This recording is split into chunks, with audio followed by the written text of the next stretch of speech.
जय जगन्नाथ सांग मैंने आज हूँ सांब दशमी जहाँ को आम बढ़ाकुड़ा भाव जानी था।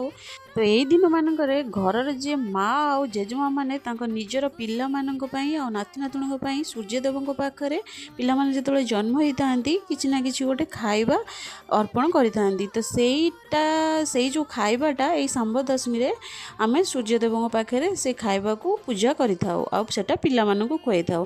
तो जेहेतु यहाँ मो पिला प्रथम बढ़ाकुड़ा मुझे सूर्यदेव पाखे बाड़ी थी। मो पुअर हूँ रसाबली आ झीर हूँ पुटुली पिठा।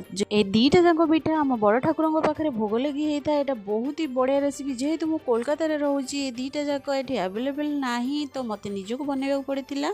तो रसाबली प्रिपरेशन तो बहुत ही सहज। छेना ये मुझे 400 ग्राम छेना 4 चमच भाया सुगर पाउडर आ 2 चमच भाया अटा मिसेकी भल से गोटे डो बनईकी गोल गोल करी पतला पतला करके तेल रे छाणी की आम क्षीर टाक आगुरी प्रिपरेशन करके रखि क्षीर मुझे चीनी आलैच पाउडर देकी भल से क्षीर टाक गरम करके फुटे नवा। तापर ये गरम थी अवस्था जो छाणी की रखि रसाबली को ए गोटे गोटे करके देदेबा से रेस्ट रखिदे जेपर्यंत जाए आमर रसाबलीटा भल से क्षीर को सोक करके न फुली।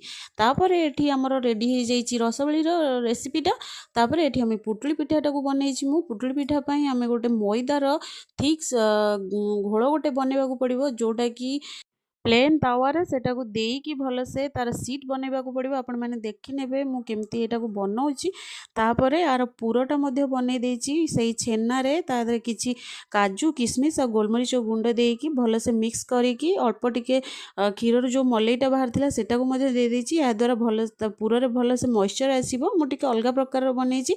तापर अटा को गुड़े अटारे गुड़ मिसेकी और किछि पानमधुरी मिसेई तार मध्य गोटे ठीक घोल तैयारी करने को पड़ो। तो यहाँ पुटुली पिठा ये जे प्रथमे पुरटा सीट मैदार सीट्रे पशिब तापर सेटा को भांग करी आम अटार जो घोल मिसे बनई से घोल आम से बुड़ेकी तेल रे छाणीबा। तापर एमती आमर पुटुली पिठा रेडी कर नहीं। तो ये बहुत ही भल से रेसिपी मोर बनी जाइए। मुझे फर्स्ट टाइम बनई थी यहाँ मोर बहुत बढ़िया से परफेक्टली बनी थी। तो जेहेतु मो फर्स्ट टाइम मो पिला बनाऊँगी भगवान का ना नहीं बनई थी यहाँ बहुत ही भल से मोर दीटा एक रेसिपी बन जाता।